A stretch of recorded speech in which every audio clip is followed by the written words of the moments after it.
So I really, really like soap. Maybe even as much as I enjoy the font Oswald. I can buy soap for $1 at the grocery store, but I will pay considerably more for a handmade bar. And a lot of other people will do the same. Artisan handcrafted and small batch soaps have become hugely popular in recent years. Soap makers are confecting these luxurious, creative, fun bars, and they are environmentally friendly. Artisan soap makers are making these cute consumable bars that make great gifts that will stun on the rim of your sink, and they sell for quite a bit of money. I've noticed that handmade soaps often have really unique names compared to other artisan goods. I remember once I bought a soap called Sex on the beach for no other reason than that I thought the name is funny. When I started talking to soap makers, I was shocked to hear about how important they consider the names to be. One soap maker even told me that they choose the name before they even create the recipe. Professor Lindsay N.H. Chen of National Taiwan Normal University analyzed the names of hundreds of handcrafted soaps from the USA and Taiwan and compared the naming trends in the two nations.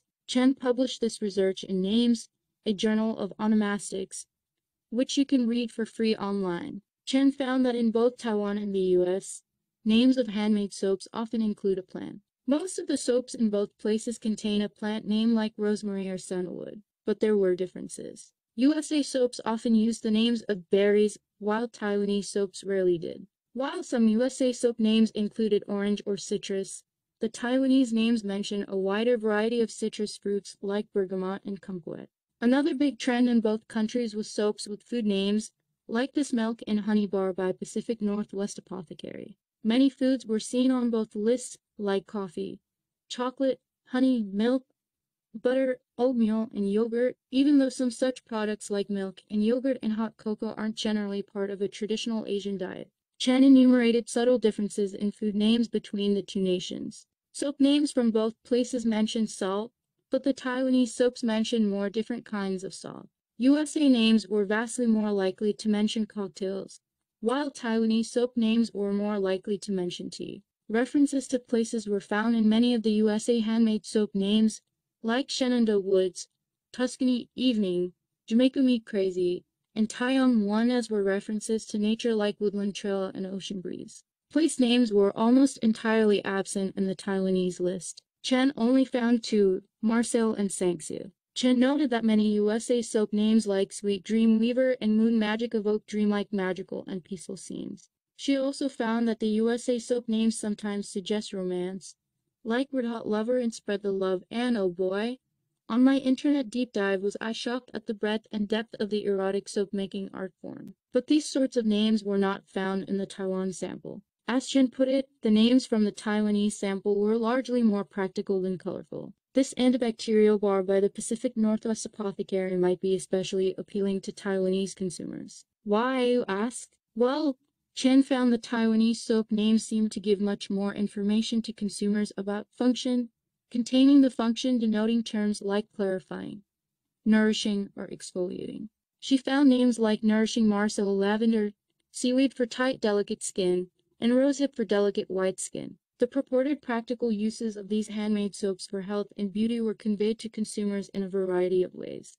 For example, many promised specific skincare benefits like controlling oil, tightening, or repairing. Conversely, there were few USA soap names that suggested specific benefits or applications for the soap. Chen found that USA handmade soaps are rife with pop culture references. She found soaps named after movies like Beauty and the Beach, after books like The Grapefruit Gatsby, or after bands like Coldplay. When a soap/bath bomb/wax melt reviewer, Kimmy, sent me a picture of a Captain America-inspired soap bar, I could not believe that such a thing existed. Small businesses name their soaps weird things, Kimmy told me. I would not have guessed that these soaps were inspired by Sailor Moon, except, of course, for the names. I spoke to the creator, Luna's Lather, who sells them and other fandom soaps on Etsy. I'm not sure if the customers buy the soaps solely for the name, but they do remember them because of the names. Luna's Lather informed me. The creator also said that they don't even bother listing the scent in the name.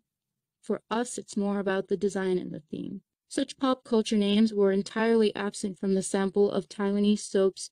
However, Chen explains why that might be. The orthographic system used to write Chinese does not allow for the same kinds of linguistic strategies or wordplay, such as puns, seen in USA soap names. Now, this is not to say that the Taiwanese soap names are less creative or contain less information. Chen found these names to be rich in symbolism. For example, florals, which are highly symbolic in Chinese culture and frequently appear in works of art and poems, bring rich connotations to the mind of the consumer. For example, cherry blossoms symbolize ephemerality, and chrysanthemum represents nobility and elegance. Also, Taiwanese handmade soap names often reference the millennia-old legacy of traditional Chinese medicine. Other names alluded even to the realm of the spiritual. For example, some soaps mention the lotus, which is a holy seed of Buddha, or sandalwood, which is used to make incense sticks for worshipping. Chen's study found both robust similarities and surprising differences between the names of handmade soaps in both the USA and Taiwan. But to me, the most interesting thing that she noted is that the names of handcrafted soaps in general seem to defy the usual conventions and practices for product naming. I was curious about why this is, so I interviewed a lot of soap makers, and I came up with a list of theories that frankly no one asked for. My first theory is that because the producers are small-scale operations with no budget for advertising, the names are necessary means to get consumers' attention and create a memory. It might also be related to the places where these soaps are sold. At farmers' markets and craft fairs, these cute names might make a customer smile and laugh, sparking fruitful conversation between the vendor and the client that ultimately results in a purchase. Or maybe it's because so many of the attractive features of soap cannot be tested by the consumer before a purchase, in the way that we can try on clothes, so maybe these super illustrative names offset that poverty of information.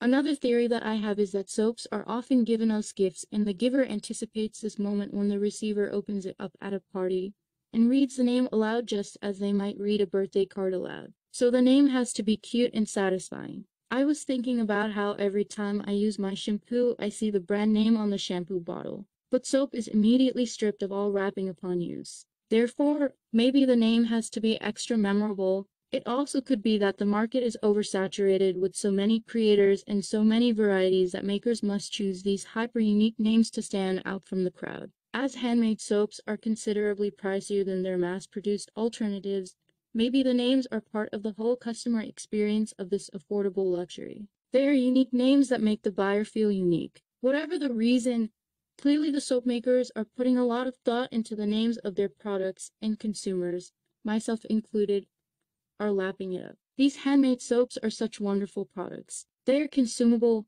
eco-friendly, and often locally made. When I was doing the research for this video, I was amazed at the creativity, artistry, and passion of these creators. As with so many things, the names are just one part of a bigger picture. If you're trying to figure out why in the name of all that is pure and holy someone would spend a week making a video about the names of handmade soaps, you must be new to this channel. If you would like to see more videos about product naming or names in general, subscribe.